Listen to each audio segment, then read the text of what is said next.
BJP को कमजोर करना है तो इंडिया गठबंधन को एकजुट होना ही पड़ेगा और ये बात अब सभी विपक्षी दल समझ चुके हैं। आदित्य ठाकरे से लेकर तेजस्वी यादव तक यही बात दोहरा रहे हैं और इस पर अमल भी कर रहे हैं। आपको याद होगा पिछले दिनों तेजस्वी यादव का बयान भी आया था जब उन्होंने कहा था कि जो दिल्ली में हुआ वो बिहार में नहीं हो सकता और इस बयान को सीधे सीधे पीएम मोदी के बयान पर पलटवार माना गया था।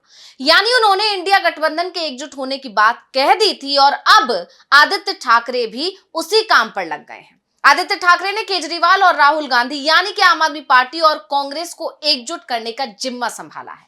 तो अब जब आदित्य ठाकरे दिल्ली दौरे पर आए हैं तो एक तरफ जहां राजनीति के जानकारों के कान खड़े हो गए हैं तो वहीं बीजेपी की धड़कनें भी बढ़ गई हैं, क्योंकि बीजेपी समझ चुकी है कि इंडिया गठबंधन ने मोदी सरकार को संसद के अंदर और बाहर दोनों जगह घेरने का जबरदस्त प्लान बना लिया है। तो आखिर क्या है इंडिया गठबंधन की रणनीति, कैसे मोदी सरकार और बीजेपी के लिए बढ़ने जा रही हैं चुनौतियां, इस स्पेशल रिपोर्ट में हम विपक्ष की इसी रणनीति को जानने की करेंगे कोशिश। नमस्कार, मैं हूं अंशिता। पिछले दिनों जो विधानसभा चुनाव हुए और उनमें हरियाणा, महाराष्ट्र और दिल्ली में जिस तरह से जीत मिली बीजेपी को, उस जीत से बीजेपी उत्साहित है और अब बीजेपी का पूरा फोकस बिहार पर है। बिहार जहां इस साल के आखिर में विधानसभा चुनाव होना है और बिहार पर बीजेपी पूरी तरह शिफ्ट हो चुकी है। इस बात का अंदाजा ऐसे लगाया जा सकता है कि जब दिल्ली में चुनाव जीतने के बाद बीजेपी मुख्यालय में कार्यकर्ताओं को संबोधित करने पीएम मोदी पहुंचे थे तो वहां जाकर भी उन्होंने बिहार का जिक्र किया था। उन्होंने कांग्रेस पर निशाना साधने की कोशिश की थी और वही आरोप कांग्रेस पर लगाए थे जो कांग्रेस या तमाम विपक्षी दल बीजेपी पर लगाते हैं। पीएम मोदी ने कहा था कि कांग्रेस आरजेडी की जमीन खींच रही है और इसके बाद पलटवार किया था तेजस्वी यादव ने। यानी उनके इस बयान को यह माना गया था कि कहीं ना कहीं कांग्रेस और आरजेडी में फूट डालने की कोशिश कर रहे हैं पीएम मोदी और बीजेपी, और इसी रणनीति के तहत वो बिहार में चुनावी मैदान में उतरना चाहते हैं। लेकिन तेजस्वी यादव ने पलटवार कर दिया और कहीं ना कहीं बीजेपी को यह मैसेज पहुंचा दिया कि जो दिल्ली में हुआ वो बिहार में होना नामुमकिन है। हालांकि इसके अलावा पीएम मोदी के बयान से ही बीजेपी का डर भी जाहिर हो गया था कि वो विपक्ष की एकजुटता से खौफ में है और पीएम और बीजेपी के इसी डर और खौफ को विपक्ष ने पकड़ लिया है और विपक्ष ने अब एकजुट रहकर ही बीजेपी को घेरने का प्लान बना लिया है। और विपक्ष को एकजुट करने का जो ये जिम्मा इस बार उठाया है वो शिवसेना उद्धव गुट ने उठाया है। इसको ऐसे समझिए कि पहले संजय राउत का बयान आया, उन्होंने कहा कि एकजुट रहना जरूरी है। इसके बाद उद्धव ठाकरे ने भी इंडिया को एकजुट रहने की नसीहत दी और अब उद्धव ठाकरे के बेटे आदित्य ठाकरे खुद दिल्ली आ गए, जहां पहले उन्होंने राहुल गांधी से मुलाकात की। इसके बाद आदित्य ने क्या कुछ कहा, पहले सुनते हैं। कि आज और कल की जो कर्टेसी मीट्स है उससे आगे जो रोड मैप है वो भी थोड़ी तय करने की तैयारी चल रही है। इंडिया अलायंस को लेकर रोड मैप तैयार करने की कोशिश की जा रही है क्या? मुझे लगता है इंडिया अलायंस के लिए काफी सारे जो वरिष्ठ नेता है वो रोड मैप तय करेंगे।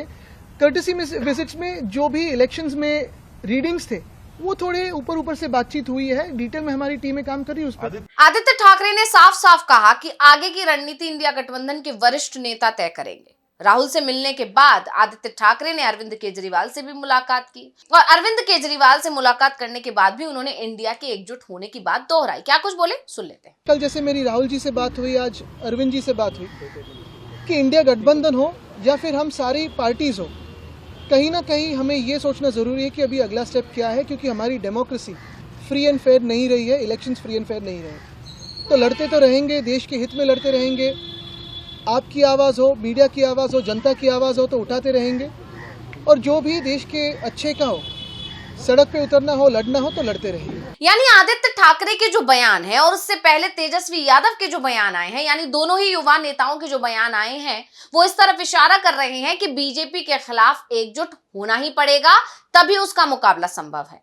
इंडिया की एकजुटता का नतीजा लोकसभा चुनाव के नतीजे में देखने को भी मिला ही था, लेकिन विधानसभा चुनाव के समय कहीं ना कहीं बिखराव हुआ और यही वजह रही कि विधानसभा चुनाव में इंडिया के घटक दलों को करारा झटका लगा। अगर हम बात करें महाराष्ट्र की तो वहां पर एमबी को करारा झटका लगा, वहीं अगर हम बात करें हरियाणा की तो कांग्रेस को करारा झटका लगा क्योंकि बीजेपी और कांग्रेस के बीच मुकाबला था, और इसी तरह बात करें हम अगर दिल्ली की तो वहां पर अरविंद केजरीवाल को करारा झटका लगा और वजह एक ही थी एकजुटता में कमी, खासकर हरियाणा और दिल्ली की अगर बात करें तो इंडिया गठबंधन ने एकजुट होकर वहां चुनाव नहीं लड़ा, इसी वजह से वहां पर बीजेपी ने बाजी मार ली, ऐसा अब माना जा रहा है और इसी पर काम करने में विपक्ष लग गया है। लेकिन इस झटके ने विपक्ष को सबक जरूर दे दिया है और यही वजह है कि विपक्ष अब एक्टिव हो गया है। अब अगर रणनीति की बात करें तो सबसे पहले विपक्ष का फोकस है संसद के बजट सत्र पर, जहां एकजुट होकर विपक्ष अपनी आपत्तियां जता रहा है और क्योंकि सरकार के पास उन आपत्तियों का जवाब नहीं है, विरोध का जवाब नहीं है, इसलिए संसद को स्थगित किया जा रहा है। जैसे कि बजट सत्र के पहले चरण के आखिरी दिन भी यही हुआ।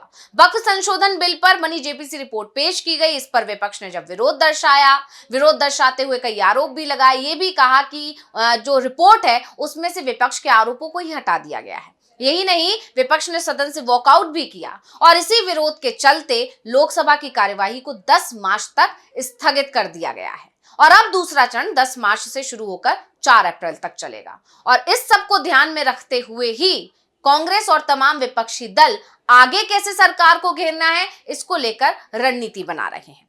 यानी साफ है कि सरकार मनमानी कर रही है, विपक्ष की आवाज दबा रही है और ये बात विपक्ष अब अच्छी तरह समझ चुका है। इसीलिए आदित्य ठाकरे का दिल्ली आकर राहुल और फिर केजरीवाल से मिलना बहुत अहम माना जा रहा है। इस मुलाकात के बहुत गहरे मायने हैं। यही नहीं, इससे पहले राहुल गांधी ने सदन में सरकार को घेरने की रणनीति बनाने के लिए कांग्रेस सांसदों से मुलाकात भी की थी। यानी कि इंडिया गठबंधन ने संसद में कैसे सरकार को घेरना है इसकी रणनीति तो बना ली है और उसका असर भी देखने को मिल रहा है। अब टारगेट है विधानसभा चुनावों पर, यानी जो इस साल के आखिर में चुनाव होने हैं और फिर इस साल के बाद जो अगली साल चुनाव होने हैं उस पर अब पूरे विपक्ष का फोकस है। जैसे कि इस साल के आखिर में बिहार में चुनाव होना है और वहां पर इंडिया गठबंधन एकजुट होकर ही चुनावी मैदान में है, जिसका अंदाजा तेजस्वी यादव के बयान से लग ही चुका है। लालू यादव ने भी साफ साफ कह दिया कि हम लोग मिलकर बीजेपी को हरा देंगे, हम लोगों से बीजेपी जीत सकती है क्या। इस तमाम तरह के जो बयान आ रहे हैं लालू यादव की तरफ से, वो ये बता रहे हैं कि पूरा प्लान तैयार कर लिया गया है और जो अरविंद केजरीवाल ने दिल्ली में किया,